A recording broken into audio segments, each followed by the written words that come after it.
వాడికి ఏఎల్పి ఉద్యోగం వచ్చిందంట. దాంట్లో జెండర్ పెట్టేటప్పుడు ఫీమేల్ అని పెట్టాడు. నేను ఫిల్ చేయలేదు సార్, నా ఫ్రెండ్ని ఫిల్ చేయమన్నాను. వీడికి సంబంధించిన వాడికి రావు, ఇన్ఫర్మేషన్ రాదు వాళ్ళకి. ఎడిట్ ఆప్షన్ ఏమైనా ఉంటుందా? ఎడిట్ ఆప్షన్ ఉండదమ్మా. పర్సనల్ డీటెయిల్స్, హాల్ టికెట్లు కానీ ఇవన్నీ ప్రాబ్లం అయిపోతాయి. Waiting list information only personal డొమైన్కే పెడతారు, మెయిల్కి మాత్రమే పంపిస్తారు. ఇప్పుడు అమ్మాయికి ప్రాబ్లం ఏంటి, నేను సెలెక్ట్ అయ్యానా సరే అవ్వలేదా సార్, నేను ఆన్సర్ చెప్పలేని పరిస్థితి.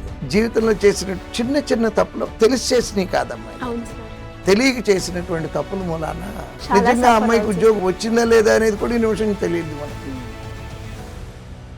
నమస్తే, వెల్కమ్ టు సుమన్ టీవీ. నేను మీ యాంకర్ సరి. ఏదైనా ఒక ఎగ్జామ్ మనం అప్లై చేసే ప్రాసెస్లో ఎస్పెషల్లీ మనం ఈరోజు రైల్వే నోటిఫికేషన్కి సంబంధించి మనం మాట్లాడుకుంటే ఒక స్టూడెంట్ ఫామ్ ఫిల్అప్ చేసే ముందు ఎలాంటి జాగ్రత్తలు పాటించాలి. సో ఈ వీడియో కంప్లీట్గా మిస్ కాకుండా చూడండి అండ్ కుదిరితే వీలైనంత మందికి షేర్ చేయండి. బికాస్ డీటెయిల్ ఇన్ఫర్మేషన్ ఉంటుంది. మనం చేసే చిన్న పొరపాటు వల్ల దాని ఇంపాక్ట్ ఏ విధంగా ఉంటుంది అనే దాని గురించి ఈరోజు మనకి క్లియర్గా ఇన్ఫర్మేషన్ ఇవ్వడానికి శ్రీధర్ గారు రెడీగా ఉన్నారు. అడిగి తెలుసుకునే ప్రయత్నం చేద్దాం. నమస్కారం సార్. నమస్తే అమ్మా. సార్, చాలా ఎక్స్పీరియన్సెస్ అయితే ఇంతకు ముందు మనం ఈ వీడియో చేసే ముందు మాట్లాడుకోవడం జరిగింది.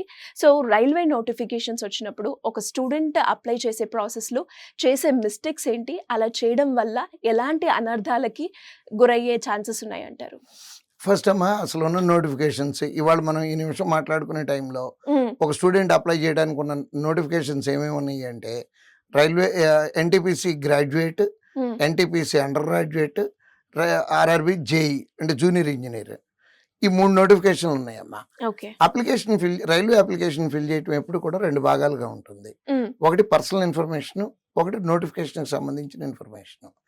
పర్సనల్ ఇన్ఫర్మేషన్ అంటే మీ పేరు, మీ డేట్ ఆఫ్ బర్త్, నాన్నగారి పేరు, అమ్మ పేరు, ఆధార్ కార్డు నెంబరు, మన అడ్రస్, మన కేటగిరీ, ఇట్లా ఓన్లీ ప్యూర్లీ పర్సనల్ డీటెయిల్స్. ఈ పర్సనల్ డీటెయిల్స్ ఎంటర్ చేసేటప్పుడు అంటే పేరు ఎలా ఉండాలి, మన 10th క్లాస్ సర్టిఫికేట్లో ఎలా ఉందో అలానే ఉండాలి. ఫర్ ఎగ్జాంపుల్ నా పేరు తీసుకోండి, నా పేరు శ్రీధర్ కొమ్మూరు అని ఉంటుంది, అంటే నా పేరు ముందు వస్తుంది, ఇంటి పేరు తర్వాత వస్తుంది, అలానే ఉండాలి.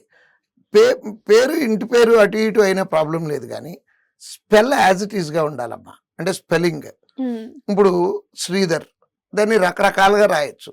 SREEDHAR రాయొచ్చు, SRIDHAR రాయొచ్చు, SHRIDHAR రాయొచ్చు. శ్రీధర్ బెంగాలీ ప్రొనౌన్సియేషన్ అది. కానీ నా 10th క్లాస్ సర్టిఫికేట్లో ఏముంటుందంటే SRIDHAR అని ఉంటుంది.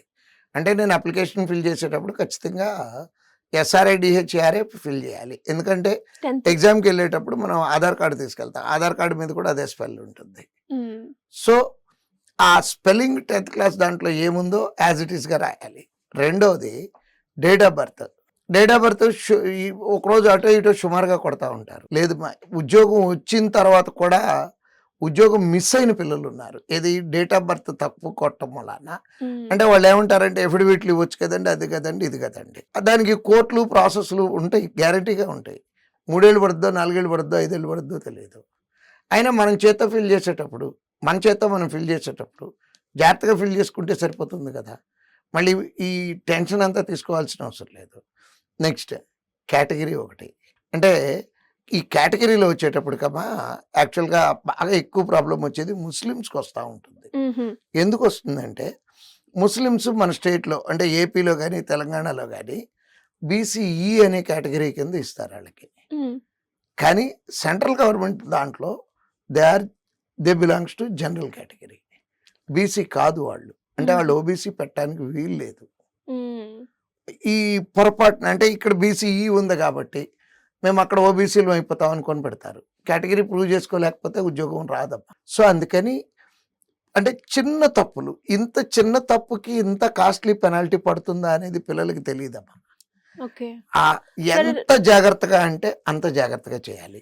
ఎడిట్ ఆప్షన్ ఏమైనా ఉంటుందా? ఎడిట్ ఆప్షన్ ఉండదమ్మా. పర్సనల్ డీటెయిల్స్కి ఎడిట్ ఆప్షన్ ఉండదమ్మా రైల్వే దాంట్లో.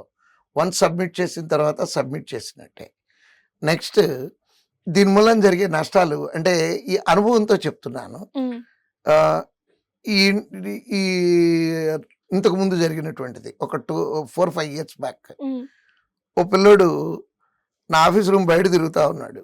ఏంటి సార్ అని, ఏంటన్నా లోపలికి రా అని పిలిస్తే రావట్లేదు. నేనే బయటికెళ్ళి ఏంటన్నా అని అడిగితే, మీరు నేను డౌట్ ఉంది నాకు, నేను అడిగితే మీరు కొడతారు నన్ను అన్నాడు. నేనెందుకు కొడతానన్నా నిన్ను అంటే, లేదు సార్ నేను అడిగే డౌట్ కొడతారని. అలా బతిలాడిన తర్వాత లాస్ట్‌కి చెప్పింది ఏంటంటే, వాడికి ఏఎల్‌పీ ఉద్యోగం వచ్చిందంట. దాంట్లో జెండర్ పెట్టేటప్పుడు ఫీమేల్ అని పెట్టాడంట. నేను అడిగా, అన్నా నీకు జెండర్ తెలియకుండా పెట్టావా అని. లేదు సార్ నిజం చెప్తాను, మళ్ళీ కొడతారు ఇప్పుడు మళ్ళీ అన్నాడు. ఇందాక కొట్టినోడిని ఇప్పుడు ఎందుకు కొడతానని అడిగితే అతను ఏం చెప్తున్నాడు అంటే, నేను ఫిల్ చేయలేదు సార్, నేను మా ఊళ్ళో ఉన్నాను, నా ఫ్రెండ్ని ఫిల్ చేయమన్నాను, ఆడు తెలిసి పెట్టాడో తెలియక పెట్టాడో నాకు తెలియట్లేదు ఈ రోజు కూడా. బట్ ఉద్యోగం వచ్చిందమ్మా, 2-3 ఏళ్ళు పోరాడిన తర్వాత వచ్చింది. అంటే లైఫ్లో ఒక చిన్న mistake, MF selection drop down box అది 3 సంవత్సరాల పాటు పోరాడిన తర్వాత ఆ పిల్లడికి ఉద్యోగం వచ్చింది. 3 సంవత్సరాలు ఎంత వేదన పడి ఉంటాడో ఆలోచించండి. ఖచ్చితంగా అన్బేరబుల్ జాబ్ వచ్చినట్టే ఉంది కానీ మన చేతి దాకా చిక్కలే. నెక్స్ట్ తర్వాత regarding mail ID and mobile number. పాత రోజుల్లో అయితేనమ్మా ఎగ్జామ్కి అప్లై చేశాక హాల్ టికెట్ ఇంటికి పోస్ట్కి వచ్చేది. ఇప్పుడు ఓన్లీ మెయిల్కే వస్తుంది. పిల్లలు ఏం చేస్తారంటే ఏది పడితే అది పాస్వర్డ్ పెట్టేసి వచ్చి, సార్ నా మెయిల్ ఐడి హ్యాక్ అయిందండి అంటాడు. హ్యాక్ కాదేం కాదు, అక్కడ జరిగింది ఏంటంటే వీడు పాస్వర్డ్ మర్చిపోయాడు. ఆ రికవరీ ప్రాసెస్ కూడా కరెక్ట్గా పెట్టుకోకుండా వదిలేస్తూ ఉంటారు. దానికి కూడా ఆ తప్పుకైతే అసలు సొల్యూషనే లేదమ్మా. అంటే ఆ మెయిల్ ఐడి కనుక లేకపోతే వీడికి సంబంధించిన వాడికి రావు, ఇన్ఫర్మేషన్ రాదు వాళ్ళకి. హాల్ టికెట్లు కానీ ఇవన్నీ ప్రాబ్లం అయిపోతాయి. అందుకని అప్లికేషన్లో పెట్టేటప్పుడు పెట్టినటువంటి మెయిల్ ఐడి ఇంకా వేరే పర్పస్లు ఏది వాడకుండా దాని వరకే ఉంచుకొని, అదేవిధంగా మొబైల్ నంబరు. కొన్నిసార్లు మొబైల్కి కూడా మెసేజ్లు వస్తూ ఉంటాయి. ఈ జాగ్రత్తలు తీసుకోవాలి.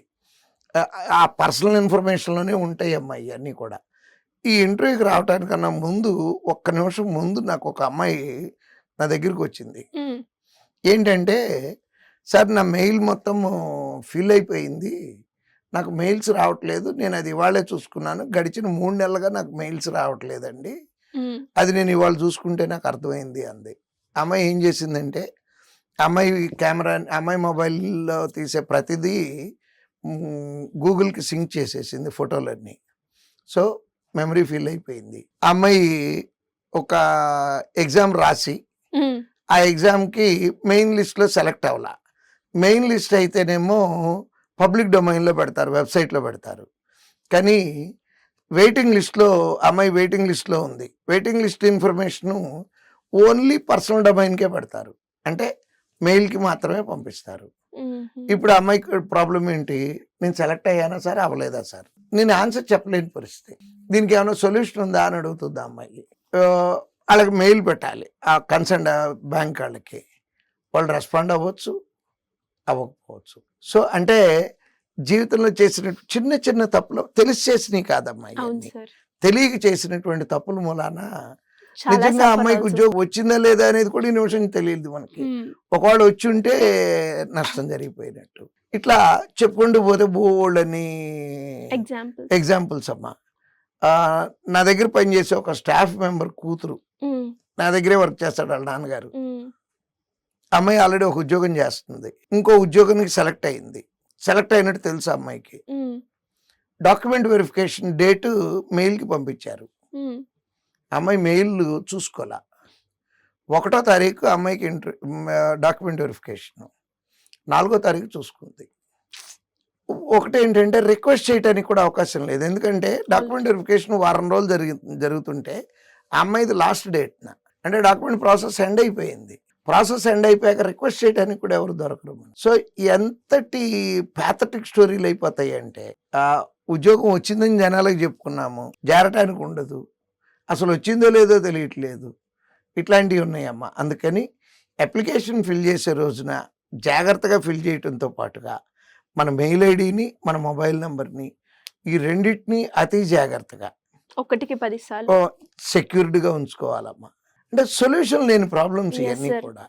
నిజంగానే సార్ మీరు చెప్తూ ఉంటే జాబ్ వచ్చి కూడా వాళ్ళు ఎంజాయ్ చేయలేని పరిస్థితిలో, అది కూడా మనకి తెలిసి తెలియకుండా చేసిన మిస్టేక్‌కి నష్టపరిహారం మనం అనుభవించాల్సి వస్తూ ఉంది.